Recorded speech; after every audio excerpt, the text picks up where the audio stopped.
ship-to-shore communications like this have not always been available, and the technology has really improved in the last few years. Oh, hi. We got people on the bridge here. Wow, look at that. Hello. Great view of the bridge. We've worked with partners at the University of Rhode Island's InnerSpace Center to install Starlink systems on the ship that allow the folks on board to have a strong enough internet connection to stream data, audio, and video to folks on shore.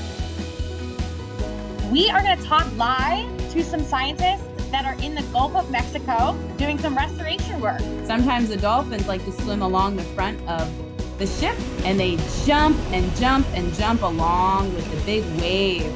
Hi, We can map the bottom in very high resolution. They're releasing their eggs into the water column.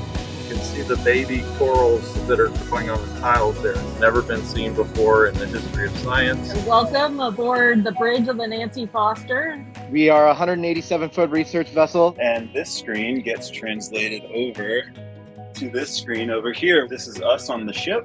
Pretty nice and warm out here. So we are in open ocean, 100 miles offshore. Was there anything really cool that you've seen so far? Quite a number of giant isopods. They look like a pill bug or like a roly-poly. Look at that giant claw, and it can pull up a whole tube full of mud. And that tube of mud is like 5,000 feet underwater. The bottom of the ocean is expansive and is the largest ecosystem on our planet. It takes quite a team to make it all happen, doesn't it? Absolutely. We are just a small part of this whole operation. Who thinks they could live on a ship for a couple weeks? You got your new crew there.